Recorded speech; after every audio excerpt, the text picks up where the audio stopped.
Donc la partie, en fait, en boxe de rue, il y a toute une partie physique qu'on est en train de voir, où on essaye de donner surtout des formes de corps. C'est-à-dire des gens, on leur apprend à se protéger d'un coup de poing par un coude, par exemple, puis se protéger d'un coup de pied par une semelle, une chaussure, des choses auxquelles on ne pense pas forcément. Donc on n'est pas obligé d'être un super athlète pour faire des choses comme ça. On leur dit toujours, comme malgré tout, qu'il faut s'entraîner, que ce serait bien de tourner un peu dans les salles.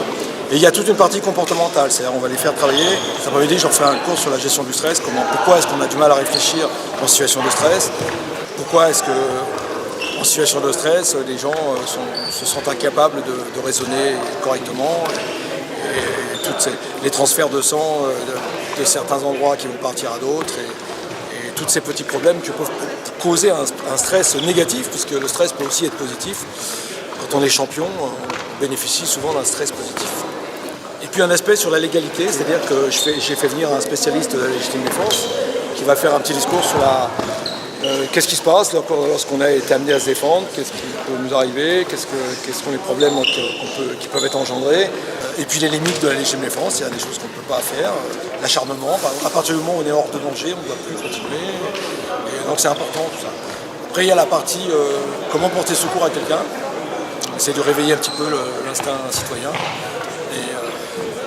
pas se jeter dans le vide, pas faire n'importe quoi, parce qu'on ne peut pas reprocher à quelqu'un de ne pas être intervenu manuellement, dans la mesure où il a alerté la police et qu'il a fait les démarches suffisantes. Mais ne rien faire peut être punissable en effet par la loi.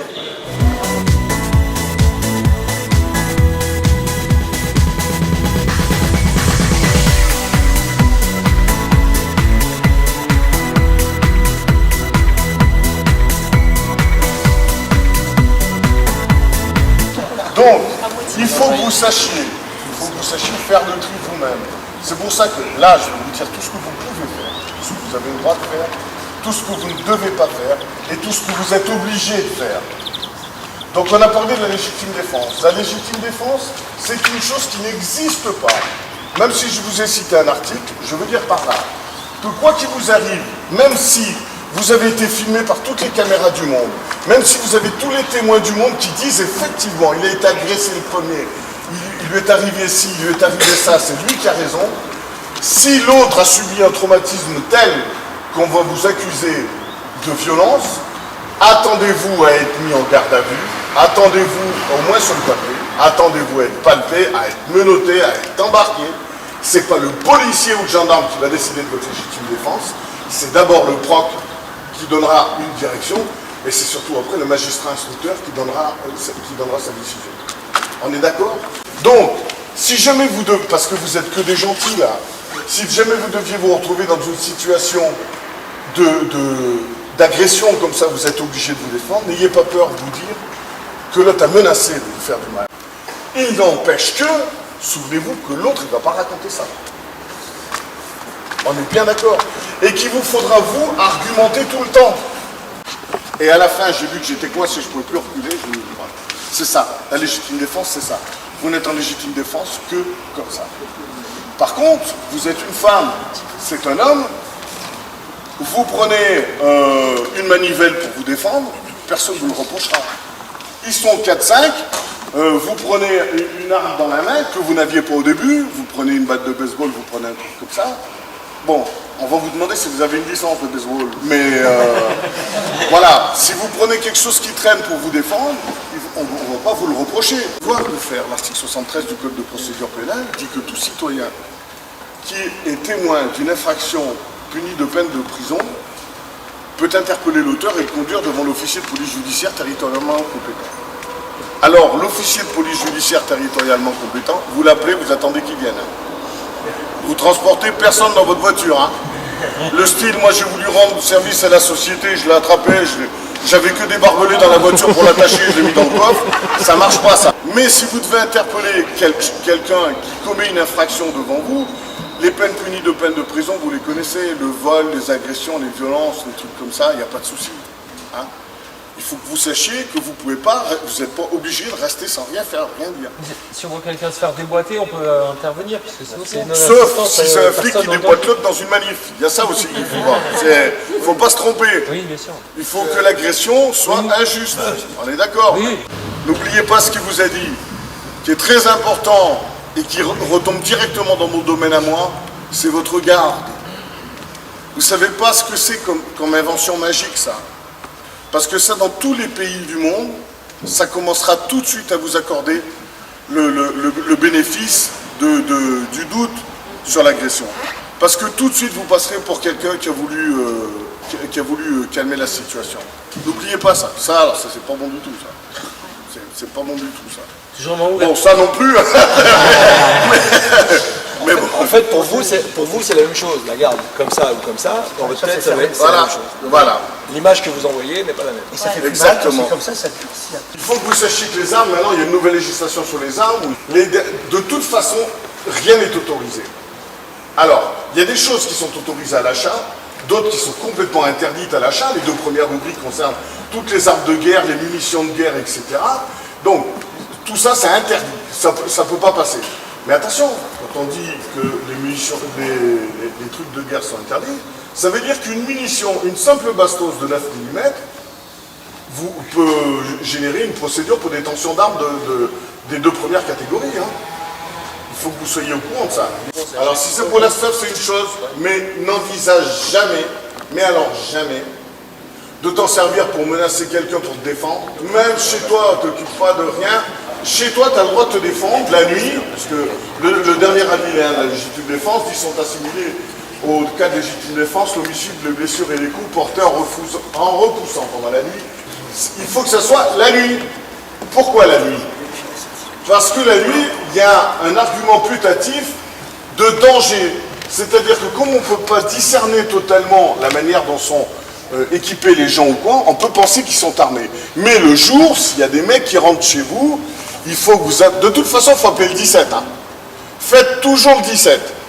Vous emmerdez pas à essayer de régler vos problèmes pour aller faire tel le coq bataille, dire après moi, le mec qui rentre chez moi, je lui donne sa mère. Ça, vous aurez que des emmerdes. Vous avez des tas d'exemples de gens qui sont rentrés cambrioler des baraques, qui se sont fait sauter la gueule avec des baraques piégées et qui ont déposé plainte contre le mec et qui leur paye une pension depuis. Hein. Ne défendez jamais un bien physiquement. On vous vole votre voiture, prenez l'immatriculation de la voiture, vous faites le 17, vous prenez les gendarmes, elle est partie à tel endroit, elle est comme ça, il y a un autocollant derrière. Si vous vous mettez à descendre pour défendre un autoradio et que vous mettez un coup de baramine sur la tronche d'un mec, vous êtes mort. Vous avez tous entendu parler de la non-assistance à personne en danger. Oui. La non-assistance à personne en danger, il y a une chose qu'il faut que vous regardiez dans l'article, c'est sans préjudice pour soi-même et pour autrui. C'est-à-dire que vous devez aider les gens d'une manière ou d'une autre, sans que ça vous coûte quelque chose. C'est-à-dire que vous n'avez pas à culpabiliser. Si vous avez 10 personnes qui en agressent une autre, de ne pas pouvoir les encercler. Vous faites le 17, déjà vous avez fait votre boulot, vous gueulez tout fort, arrêtez, je vais appeler la police, de toute façon, voilà, hein, vous braillez ce que vous voulez, vous vous mettez à l'abri, vous n'allez pas dans le danger. N'oubliez pas l'histoire du noyé.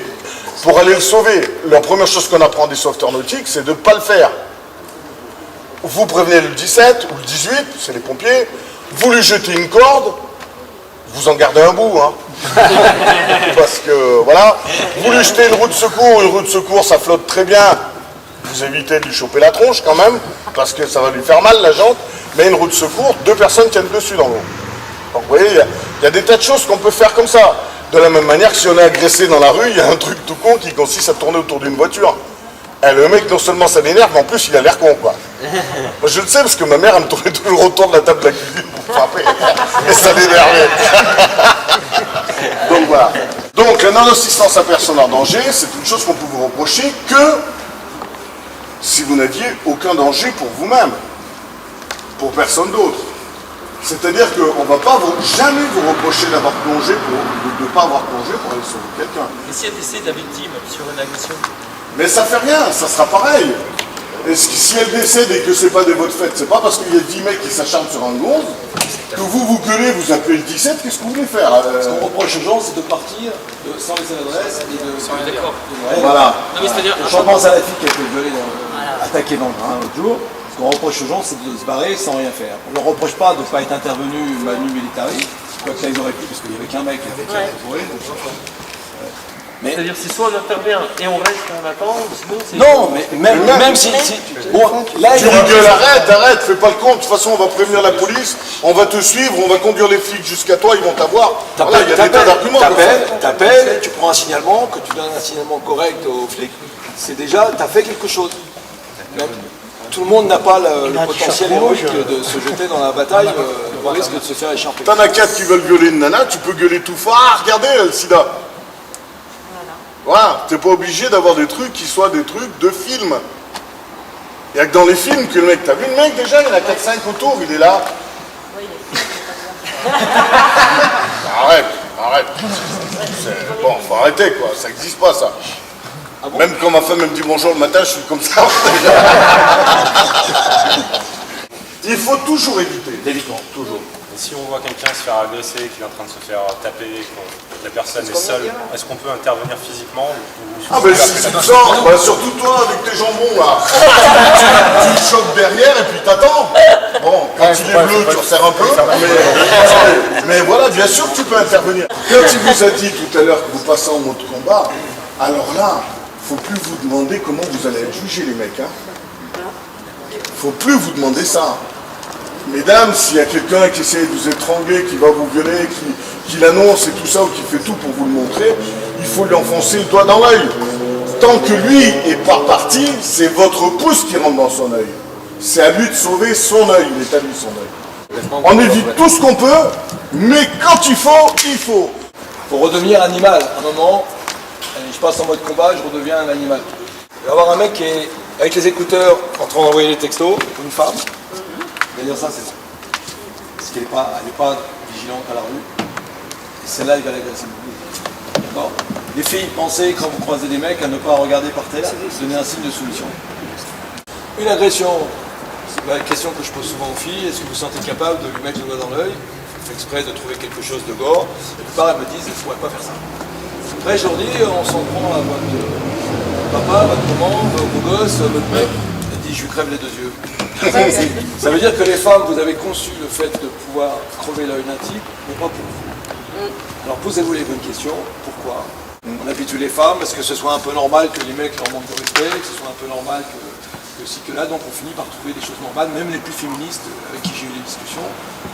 Quand on va au fond du problème, elles ne comprennent pas en fait, c'est simplement l'éducation, que depuis des siècles, on leur fait comprendre que de toute façon, voilà, le garçon il fait un peu ce qu'il veut avec elle, quoi. Okay, même si elles ont un petit soupçon de révolte. Donc ce n'est pas juste qu'on vous agresse, ce n'est pas juste qu'on vous manque de respect, donc c'est à vous de mettre les limites. Et puis quand je veux le doigt dans l'œil, il faut que ce soit quelque chose qui soit symbolique. Okay, c'est-à-dire que dès qu'on dépasse un certain truc, un certain phénomène, on s'en prend après vous.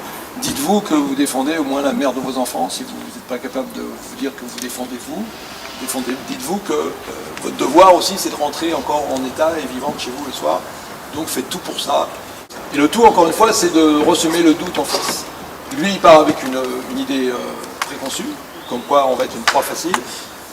Et là, il rencontre quelqu'un, il se fait griffer, il se fait mordre, il se fait mettre un doigt dans l'œil. Et comme je dis souvent, quand le type il a pris un doigt dans l'œil et un coup de genou dans les rognons, il faut qu'il ait une libido quand même assez exacerbée pour avoir envie de continuer. C'est bon? J'en connais, hein. Donc je suis en train de parler avec lui, et puis là, d'un seul coup, ça va dégénérer. Je vais lui faire l'agression type telle qu'on peut la vivre. Et vous allez essayer donc de réagir, vous, quand ça va être votre tour. C'est mort. On recommence, maintenant il est prévenu, on a prévenu, on veut deux, il va essayer de se sortir de cette situation. Ça va rien faire. Faut bouger mon pote. Ok?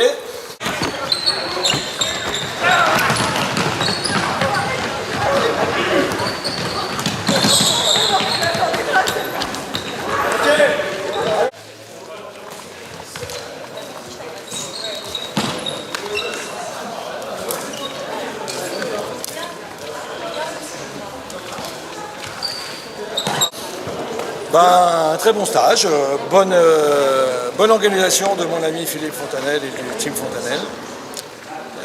Je remercie la ville d'Aix-les-Bains pour cette organisation sympathique, avec une ville sympathique et un organisateur sympa comme toujours. Et puis bon, on a une trentaine de personnes, un peu plus, 40. Je crois, 40. 35. Donc c'est très très bien pour un mois de juillet, parce que la période où les gens désertent les salles de sport, notamment les salles de sport de combat, c'est quand même une réussite d'avoir amené tant de monde à ce stage, quoi. Il faut éviter la bagarre, il faut éviter les cons, il faut éviter tous ces mange-merdes qui n'ont rien dans leur vie, qui construisent rien, qui ne cherchent pas à avoir des enfants, qui ne cherchent pas à se perpétuer dans l'éternité. Il faut les éviter, tous ces cons.